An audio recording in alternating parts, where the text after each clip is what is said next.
Hello बच्चों, कैसे हैं आप सब। I hope you all are fine. बच्चों, आज हम लोग सीखने जा रहे हैं कॉन्सेप्ट ऑफ डाइफ्रैक्शन के बारे में। डाइफ्रैक्शन ऑफ लाइट जो है, लाइट वेव जो है, वो तो हम आगे के लेक्चर में सीखेंगे। बच्चे इसी में कंफ्यूज रहते हैं कि बेसिकली ये डाइफ्रैक्शन फिनोमेना क्या है। तो पहले मैं आपका ये क्लियर कराता हूँ कि बेसिकली डाइफ्रैक्शन क्या फिनोमेना है, फिर हम लोग डाइफ्रैक्शन ऑफ लाइट को आगे के लेक्चर में पढ़ने जाएंगे। ठीक है, क्लियर हो गया। चलिए आइए, तो कॉन्सेप्ट ऑफ डाइफ्रैक्शन कि डाइफ्रैक्शन क्या होता है, डाइफ्रैक्शन का मतलब क्या होता है, तो मैं आपको समझाता हूँ उसको।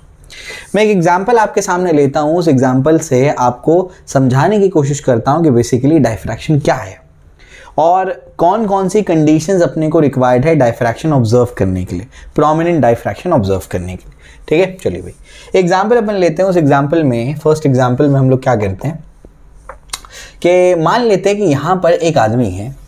वो आदमी क्या कर रहा है, वो आदमी ढोलक बजा रहा है।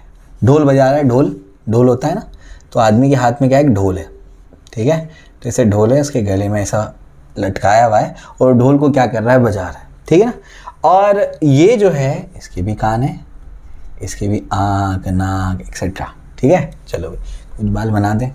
ठीक है, तो कुछ बाल भी होंगे उसके। ठीक है, चलो। तो बेसिकली हमारे पास क्या है, हमारे पास एक आदमी है जो क्या है, ढोलक बजा रहा है।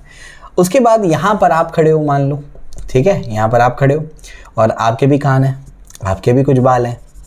ठीक है, उसके बाद ये जो है आप खड़े हो। अब क्या हो रहा है, अब ये यहाँ पर हो क्या रहा होगा, इस सिनेरियो में ये हो रहा है कि ये जब यहाँ पर ढोलक बजा रहा है, इसके ढोलक बजाने में हो क्या रहा है, इसके ढोलक बजाने से यहाँ से क्या निकल रहा है, साउंड वेव निकल रही है, यानी साउंड निकल रहा है। और साउंड निकल करके कहाँ पहुँच रहा है, आपके कानों में पहुँच रहा है। साउंड निकल करके जब इसके आपके कानों में पहुंचेगा तो आपको साउंड सुनाई देगा। क्लियर होता है, बात समझ में आती। और यहाँ से कोई लाइट, जैसे सन से लाइट इस पर इंसिडेंट हो रही होगी, वो लाइट इंसिडेंट हो रही होगी, फिर वो रिफ्लेक्ट होकर के कहाँ जा रही होगी, ऐसे आगे जा रही होगी। बहुत सारी लाइट इंसिडेंट हो रही होगी, कुछ रिफ्लेक्ट होकर के आपकी आंखों में भी जा रही होंगी। तो इस वजह से आपको एक तो साउंड सुनाई देगा, साथ साथ में आपको ये ढोलक बजाने वाला आदमी दिखाई भी देगा। समझा, आपको सुनाई भी दे रहा है और दिखाई भी दे रहा है, कोई बड़ी बात नहीं है। तो हमारा कॉमन ऑब्जर्वेशन है। अब मैं आपको समझाना क्या चाह रहा हूं, अब उसको देखिए। अब मैं क्या करता हूं, आपके और ये ढोलक बजाने वाले के बीच में क्या करता हूं पता है, एक बहुत बड़ा सा मैं ऐसे पत्थर लेकर के लाके रख देता हूं। बहुत बड़ा सा मैंने क्या कर दिया, एक पत्थर रख दिया। ठीक है ना, तो बहुत बड़ा सा मैं पत्थर रख देता हूँ। अभी कितना बड़ा है मैं आपको थोड़ा सा समझाने की कोशिश करता हूँ। तो एक बहुत बड़ा सा मैंने क्या कर दिया, एक पत्थर यहाँ पर लेकर के आ गया है। अब क्या होगा यहाँ पर, अब समझने की कोशिश करिए। अब ये होगा यहाँ पर, इसको समझिए कि यहाँ पर ऐसे होगा कि अभी भी ये ढोलक बजा रहा है। तो क्या होगा, यहाँ पर जो आप खड़े हो, यहाँ से ढोलक जो ये बजा रहा है उससे साउंड निकलेगा, इसको पार करेगा और आपके कान में जाएगा और आपको सुनाई देगा। ऐसे ही तो होगा ना। कोई आदमी सामने क्या कर रहा है, ढोलक बजा रहा है, और मैं बहुत बड़ा पत्थर आपके सामने ला करके रख दूं तो वो जो ढोलक बजा रहा है वो तो आपको तब भी सुनाई देगा। कोई दिक्कत की बात ही नहीं, ये तो हमारा कॉमन ऑब्जर्वेशन है। अगर मैं आपसे पूछूं कि क्या आपको वो पर्सन दिखाई दे रहा है, तो आप बोलेंगे नहीं, दिखाई नहीं दे रहा है। दिखाई क्यों नहीं दे रहा है, अब ज़रा समझने की कोशिश करिए।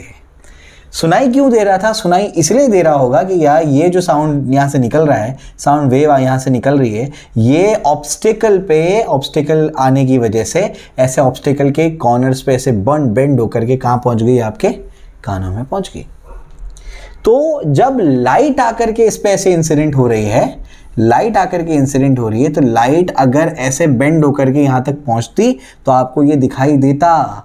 आपको ये दिखाई नहीं दे रहा है, इसका ये मतलब हुआ कि लाइट ये ऑब्स्टिकल के कॉर्नर्स के आसपास बेंड नहीं हो रही है। समझ आ रहा है, क्योंकि आपको वो नज़र नहीं आ रहा है। अगर आपको वो नज़र आता तो इसका मतलब लाइट बेंड होती। बहुत सिंपल सी बात है।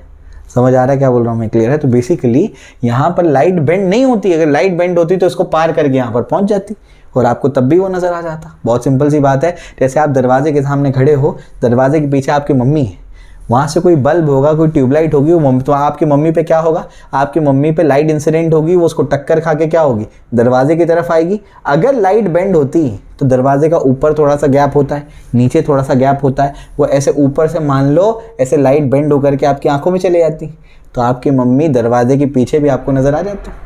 आप दरवाजे के पीछे खड़े हैं फिर भी आपको आपकी मम्मी नज़र आते हैं। क्यों नहीं नज़र आ रहे हैं? क्यों? क्योंकि बेसिकली लाइट जो है वो बेंड नहीं हो रही है ऑब्स्टिकल के आसपास। लेकिन साउंड तो बेंड होता है, साउंड एक वेव है, तो क्या लाइट एक वेव नहीं है? अगर लाइट एक वेव नहीं है तो इंटरफेरेंस का पैटर्न कैसे बता रही है लाइट? तो यहाँ तो कुछ गड़बड़ है। हमने फिर एक और चीज़ ऑब्जर्व की यहाँ पर, वो मैं आपको बताता हूँ। हमने एक और चीज़ यहाँ पर ऑब्जर्व कर ली थी और आगे जाकर के अपन उसी से कंक्लूजन निकालेंगे। यहाँ पर अपन ने ऑब्जर्व क्या किया, यहाँ पर ऑब्जर्व किया कि जो अपन ने ये पत्थर लिया था उसका डायमीटर अपन ने लिया मान लो 10 मीटर, ठीक है ना। और ये जो आपका साउंड वेव बना ना, साउंड वेव बना, ये साउंड वेव का भी जो अपन ने वेवलेंथ निकाला तो ये ऑलमोस्ट क्या आया 10 मीटर।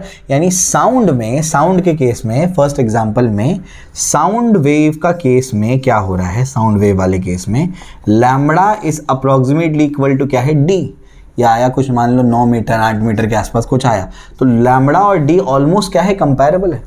यानी साउंड वेव की वेवलेंथ और डायमीटर यानी basically size of the object almost comparable थे। ये 9 मीटर वो 10 मीटर इस तरीके से।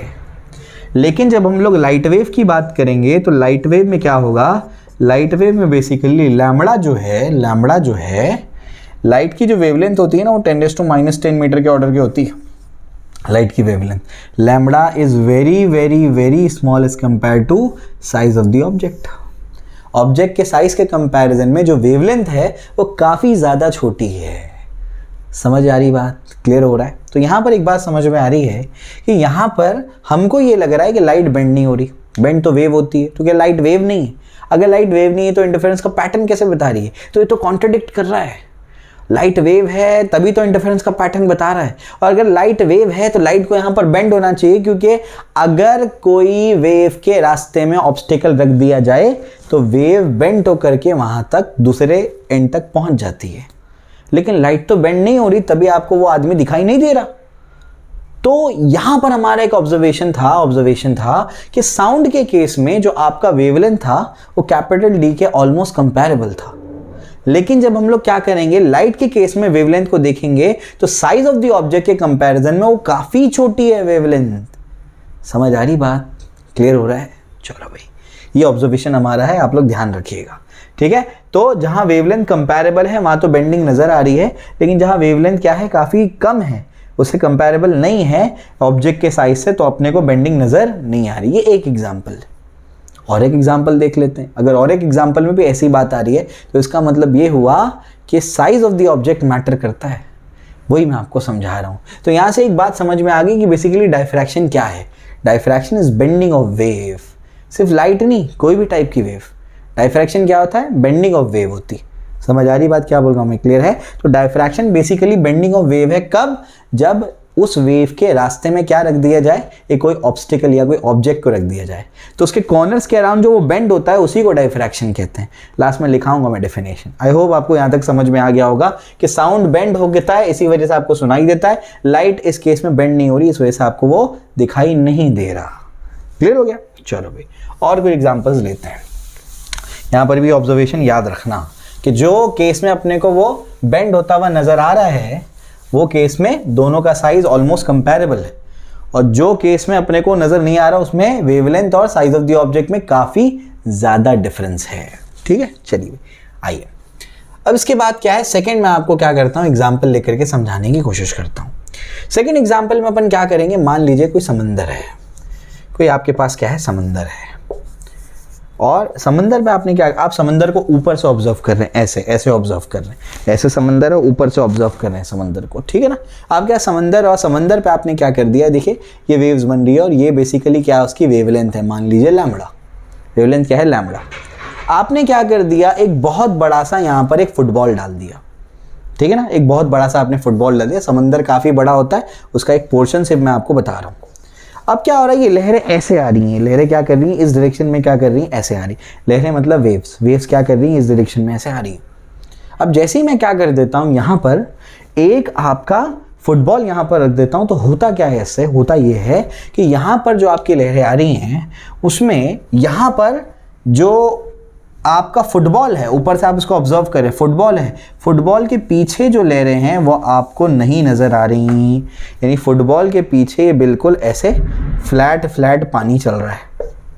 लेकिन ये साइड से पानी जा रहा है, ये साइड से पानी जा रहा है, लहरें बन रही हैं, ये साइड दोनों साइड से लहरें बन रही है, लेकिन फुटबॉल के बिल्कुल पीछे क्या हो रहा है, बिल्कुल पीछे जो है यहाँ पर जो पानी है वो बिल्कुल क्या हो रहा है, वहाँ पर लहरें नहीं बन रही, बिल्कुल फ्लैट सा पानी है, पैटर्न जो है बिल्कुल फ्लैट सा है। यहाँ पर एक चीज़ आपने ऑब्जर्व की, क्या ऑब्जर्व की कि ये जो आपका यहाँ पर साइज ऑफ द ऑब्जेक्ट है, जो यहाँ पर क्या है, वेवलेंथ है, wavelength size of the object से काफ़ी ज़्यादा क्या है, छोटा है। तब आपको यहाँ पर क्या नज़र आ रहा है, कोई भी यहाँ पर वेव नज़र नहीं आ रही। वेव नज़र नहीं आ रही मतलब क्या, अगर यहाँ पर वेव बेंड होती, क्योंकि ऑब्स्टिकल मैंने रखा, वेव बेंड होती तो वेव यहाँ से बेंड होकर के ऐसे, यहाँ से बेंड होकर के ऐसे, यहाँ पर भी वेव बनती। समझ आ रहा है क्या बोल रहा हूँ मैं, लेकिन यहाँ पर वेव नहीं बन रही। फिर से मैंने वही चीज़ ऑब्जर्व की कि वेवलेंथ के कंपैरिजन में अगर ऑब्स्टिकल का साइज काफ़ी ज़्यादा बड़ा है तो अपने को बेंडिंग नज़र नहीं आएगी। अब साइंटिस्ट के अंदर ना कीड़ा होता है, क्या कीड़ा होता है, वेरिएशन करने का कीड़ा। तो साइंटिस्ट क्या करेगा, अभी साइंटिस्ट जो है यहाँ से ये जो है आपका फुटबॉल हटाएगा, जो कि काफ़ी बड़े साइज़ का है, इसको हटाएगा। और वो क्या करता है, अब साइंटिस्ट जो है इसको हटाते हैं, सही बनाते हैं, वो फुटबॉल के साइज़ को क्या करता है, छोटा कर देता है, कि चलो छोटा साइज़ करके देखते हैं क्या होता है। अब वो क्या करता है, इसको छोटा कर देता है। इसको छोटा करने से क्या होता है, ये जो d है और ये जो लैम्बडा है, अब सेकंड केस में d is approximately equal to lambda हो गया। अब जैसे ही वो छोटा फुटबॉल यहाँ पर रख देता है तो होता क्या है कि यहाँ से जो वेव आ रही हैं, ऐसी जो लहरें आ रही हैं, ये लहरें जो आ रही हैं यहाँ पर, ये लहरें इसके पीछे भी अब आपको नज़र आने लगती हैं। समझ आ गया। अब पीछे क्यों नज़र आ रही है, पीछे इसलिए नज़र आ रही हैं कि लहरें यहाँ से क्या हो रही है, बेंड हो रही है, यहाँ से भी बेंड हो रही है और बेंड होकर के पीछे पहुँच रही है। समझ आया। बहुत इंपॉर्टेंट कंक्लूजन निकलता है इससे। इंपॉर्टेंट कंक्लूजन ये निकलता है कि अगर यहाँ पर बेंडिंग नहीं होती तो पीछे बिल्कुल फ्लैट होता, फ्लैट सा पैटर्न मिलता पानी पे, लेकिन यहाँ पर फिर से आपको लहरें मिल गई। मतलब क्या, लहरों ने क्या कर दिया, ये आपको फुटबॉल है, लहरों ने इसको ऐसे क्रॉस करके ऐसे फिर से यहाँ पर वो मिल गई। अब इससे कंक्लूजन क्या निकलता है, इससे कंक्लूजन ये निकलता है कि कोई भी वेव हो, चाहे वो वाटर वेव हो, साउंड वेव हो या लाइट वेव हो, सब के सब बेंड होती हैं। आप बोलेंगे लाइट वेव तो बेंड नहीं हुई, अभी मैं आपको बताऊंगा वो भी बेंड होंगी। लाइट वेव तो बेंड नहीं हुई, तो मैं आपसे कह रहा हूँ कोई भी वेव हो, लाइट वेव हो, साउंड वेव हो, आपका वाटर वेव हो, कोई भी वेव हो, अगर वेव के रास्ते में कोई ऑब्स्टिकल को रख दिया जाए तो वेव उसके कॉर्नर्स पे आकर के बेंड हो जाती हैं। और ये जो बेंडिंग है ना वेव की, इसी को डाइफ्रैक्शन कहते हैं। समझ आया, क्लियर हो गया। तो डाइफ्रैक्शन सबसे पहले क्या हुआ, बेंडिंग ऑफ वेव। अब वो कोई भी वेव हो सकती है, साउंड वेव भी हो सकता है साथ ही साथ। अब आपको बताइए, डोर के पीछे साइड पे अगर कोई बात कर रहा तो क्यों सुनाई देता होगा, वो वेवलेंथ क्या होती होगी, वो वेवलेंथ जो आ रही होगी वो काफ़ी बड़ी होगी as compare to basically light की वेवलेंथ। तो जो आपका ऑब्जेक्ट है, आपका दरवाज़ा है, और साउंड की वेवलेंथ ऑलमोस्ट कंपेरेबल होती हैं, तो वो उसको बेंड करते हुए क्या करती हैं, आपके डोर के नीचे के पार्ट से उसको बेंड करके कहाँ पहुँचती है, आपके कानों में पहुँच जाती है। इसी वजह से क्या होता है, आपको वो साउंड सुनाई देता है। समझ आया, क्लियर हो गया। तो सबसे पहली चीज़, कोई भी वेव हो उसके रास्ते में अगर क्या कर दिया जाए, कोई ऑब्जेक्ट या ऑब्स्टिकल के रख दिया जाए तो वो क्या करता है, उसके कॉर्नर्स पे बेंड हो जाता है। सबसे पहली चीज़ ये हो गई, इसी को डाइफ्रैक्शन कहते हैं, diffraction of a wave. Secondly, अगर आपको बेंडिंग देखनी है, कोई भी वेव की अगर आपको बेंडिंग देखनी है, साउंड की या फिर आपको वाटर वेव की या लाइट की, तो बेंडिंग देखने के लिए प्रोमिनेंट या इंपॉर्टेंट चीज़ क्या है, इंपॉर्टेंट चीज़ ये है कि जो आपका साइज ऑफ द ऑब्जेक्ट है और जो आपका वेवलेंथ ऑफ द वेव है, दोनों ऑलमोस्ट बराबर होने चाहिए। अगर साइज ऑफ द ऑब्जेक्ट और वेवलेंथ ऑफ द ऑब्जेक्ट बराबर है तभी आपको बेंडिंग नजर आएगी। इसमें देखो, बड़ा मैंने फुटबॉल रखा था तो दोनों का साइज बराबर नहीं था, तब आपको यहाँ पर बेंडिंग नहीं नजर आ रही थी, वेव बेंड ही नहीं कर पा रही थी। यहाँ पर वेव बेंड नहीं करेंगी तो मुड़ेंगी नहीं तो मिलेंगी नहीं। समझ आ गया। और पीछे आपको पैटर्न नहीं मिलेगा। बात समझ आ रही, क्लियर हो रहा है। तो यहाँ से दो चीज़ें समझ में आ गई कि डाइफ्रैक्शन का मतलब क्या, bending of wave around the corners of an obstacle in the path of the wave. Clear हो गया, ये हो गया डायफ्रैक्शन। सेकेंडली आपको ये समझ में आ गया, अगर आपको बेंडिंग प्रोमिनेंटली या ऑब्जर्वेबल बेंडिंग देखनी है, आपको ज्यादा बेंडिंग देखनी है, तो आपको क्या करना पड़ेगा, आपको बेसिकली क्या करना पड़ेगा, ऑब्जेक्ट के साइज और वेवलेंथ को ऑलमोस्ट बराबर करना पड़ेगा। जब ये दो चीजें बराबर हो जाएंगी तब क्या होगा, तब आपको प्रोमिनेंट बेंडिंग नजर आएगी। समझ आया, क्लियर हो गया। चलो भाई, आप बोलेंगे सर लाइट तो बेंड नहीं हुई, फर्स्ट केस में आपने देखा लाइट तो बेंड नहीं हुई, तो इसका मतलब क्या होगा। मैंने आपको बताया था कि लाइट का जो ऑर्डर होता है ना वेवलेंथ का 10⁻⁻10 मीटर का ऑर्डर होता है। इसका मतलब आपको क्या करना है, मैंने क्या बोला, वेवलेंथ और ऑब्स्टिकल का साइज दोनों ऑलमोस्ट बराबर होनी चाहिए। अपन ने कितना डायमीटर लिया था, शायद 9 मीटर 10 मीटर कुछ लिया था जहाँ तक मुझे याद है। तो इतना बड़ा जब आप पत्थर लेंगे उसके कंपैरिजन में ये तो बहुत बड़ा साइज है ना, इस वजह से लाइट बेंड नहीं हो रही थी। तो अगर आपको लाइट को बेंड करवाना है तो आपको क्या करना पड़ेगा, आपको बहुत छोटा ऑब्जेक्ट लेना पड़ेगा ताकि लाइट की बेंडिंग आपको नजर आए। समझ आया, क्लियर हो गया। तो सबसे पहले तो मैं डेफिनेशन लिखता हूं और फिर उसकी कंडीशन लिखता हूं और फिर मैं आपको लाइट की बेंडिंग का एग्जांपल देता हूं, और मैं जब इसके बाद के लेक्चर्स रिकॉर्ड करूंगा तो डायफ्रैक्शन के और एग्जांपल्स आपके सामने लाऊंगा, जो कि अक्सर किताबों में मिलता है। ये एग्जाम्पल ऐसे थे जो आपके भेजे में सीधा कॉन्सेप्ट को बैठा देंगे कि भाई ये है डायफ्रैक्शन, ठीक है ना। तो डायफ्रैक्शन क्या है, आइए हम उसको डिफाइन करते हैं। मैं डायफ्रैक्शन ऑफ लाइट डिफाइन नहीं कर रहा हूं बच्चों, मैं सिर्फ डायफ्रैक्शन डिफाइन कर रहा हूं। डायफ्रैक्शन ऑफ एनी वेव, कोई भी वेव का डायफ्रैक्शन डिफाइन कर रहा हूं मैं। तो डायफ्रैक्शन ऑफ अ वेव, कोई भी वेव का डायफ्रैक्शन क्या होता है, ये होता है बेसिकली बेंडिंग ऑफ लाइट। एक आसान भाषा में क्या, बेंडिंग ऑफ लाइट, ठीक है। बेंडिंग ऑफ लाइट, आप बोलेंगे बेंडिंग ऑफ लाइट तो रिफ्रैक्शन में भी होता है, वो मीडियम के चेंज की वजह से बेंडिंग होता है। यहाँ मीडियम का चेंज नहीं आ रहा है, क्या क्यों बेंडिंग हो रही है, ऑब्स्टिकल के आने से बेंडिंग हो रही है। तो bending of light when an obstacle या object is placed in the path of a wave. एक वेव के पाथ में अगर हम लोग क्या कर दें, कोई ऑब्स्टिकल या ऑब्जेक्ट को रख दें तो उसके कॉर्नर्स के अराउंड जो उसकी बेंडिंग होती है ना, bending of light around the corners, ये भी ऐड कर लेना, अराउंड दी कॉर्नर्स, कॉर्नर्स के आसपास जो बेंडिंग होती है ऑब्जेक्ट के, उसी को अपन क्या बोलते हैं, डायफ्रैक्शन बोलते हैं। कंडीशन क्या है डायफ्रैक्शन को प्रोमिनेंटली देखने की, कंडीशन यानी शर्त क्या है, कंडीशन इसमें है कि जो साइज ऑफ द डी मतलब साइज ऑफ द ऑब्जेक्ट, लिख देता हूं, size of the object should be almost comparable to wavelength of wave, ठीक है। ये कोई भी टाइप के वेव के लिए इंपॉर्टेंट है अगर आपको उसके अंदर डायफ्रैक्शन या बेंडिंग को देखना है, कि साइज और वेवलेंथ दोनों ऑलमोस्ट कंपेरेबल होने चाहिए। अगर ऐसा नहीं है तो आपको डायफ्रैक्शन ऑफ एनी वेव नजर नहीं आएगा, ना वाटर वेव में नजर आएगा, ना साउंड वेव में नजर आएगा, ना लाइट में नजर आएगा। अब लाइट में क्यों नजर नहीं आ रहा होगा, इसलिए नजर नहीं आ रहा होगा, हम आसानी से इसलिए नहीं देख पाते क्योंकि जो ऑब्स्टिकल या ऑब्जेक्ट का साइज है वो वेवलेंथ के कंपैरिजन में काफी ज्यादा है। समझ आएगा, हम तो मीटर्स में है और लाइट की वेवलेंथ एंगस्ट्रॉम यूनिट 10⁻⁻10 मीटर के ऑर्डर की है, इस वजह से हम लोग को बेंडिंग प्रोमिनेंटली नजर नहीं आती, ठीक है ना। क्लियर हो गया। अब मैं क्या करता हूं आपको, अब मैं आपको एक लाइट के अपन क्या करते हैं बेंडिंग का एक एग्जांपल देखते हैं।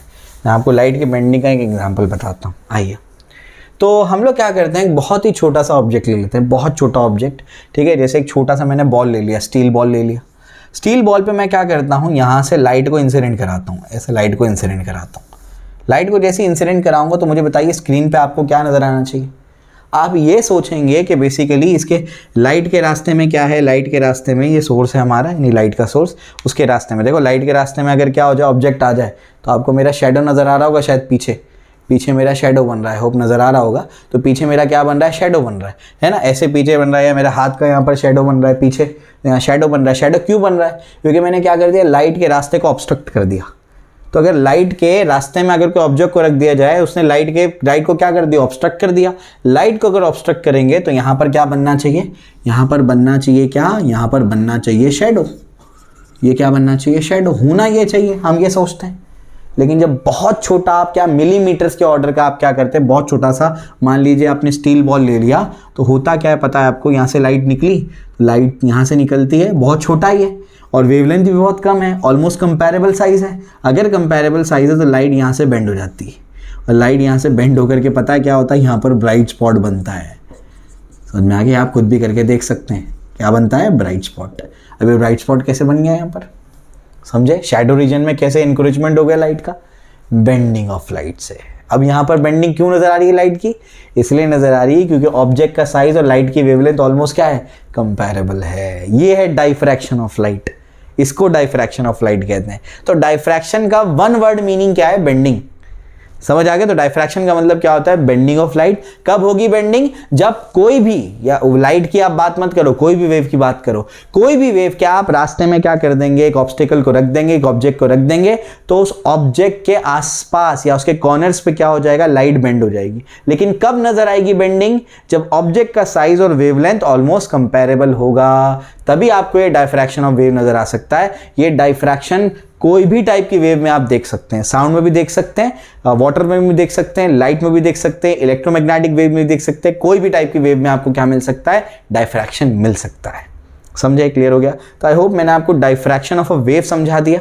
लाइट भी डाइफ्रैक्ट होती है, ये भी आपको मैंने समझा दिया। और कुछ एग्जाम्पल्स हैं अब जो अपने को diffraction of light due to a single slit, और उसके कई सारे एग्जाम्पल्स, फिर 2 अलग अलग type of diffraction, Fraunhofer, Fresnel diffraction, और बाकी डेरिवेशन जो है मैं आपको नेक्स्ट लेक्चर में कराऊंगा। ठीक है? आई होप आपको ये समझ में आया होगा। सबसे पहले मैंने जोर दिया है कि पहले मैं कॉन्सेप्ट समझाऊं कि डाइफ्रैक्शन का कॉन्सेप्ट क्या है। तो अगर ये समझ में आ जाएगा तो आगे की चीज़ें आपके लिए आसान हो जाएंगी। आई होप आपको समझ में आया होगा। पता नहीं कितने मिनट्स का हो गया, ट्रेलर देना था मुझे, 21 मिनट्स का हो गया। अब क्या ही ट्रेलर है, मैं ट्रेलर के लिए मैं सोचा था कि ट्रेलर बनाऊंगा, लेकिन जब मैं पढ़ाना शुरू करता हूं तो मैं उसमें अंदर जाते ही जाता हूं, तो इस वजह से थोड़ा लंबा हो गया वीडियो। कोई बात नहीं, ये जो है मैं आप लोगों के लिए कॉन्सेप्ट ऑफ डाइफ्रैक्शन करके वीडियो डाल देता हूँ, एक्सटेंडेड ट्रेलर, और बाकी का जो है मैं कल रिकॉर्ड करूँगा आप लोगों के लिए इंशाल्लाह। ठीक है? तो अपने दोस्तों के साथ में उसको शेयर करिए ताकि हम ज़्यादा से ज़्यादा लोगों की हेल्प कर पाएँ। कोई डाउट होगा तो कमेंट सेक्शन में बताइए, और अच्छे से पढ़िए। कोई अगर आपको कन्फ्यूजन हो, कुछ आप मुझसे चाहते हैं तो आप मुझे बताइए कमेंट सेक्शन में, आप लोग बनाने की कोशिश करूँगा। Okay, thank you.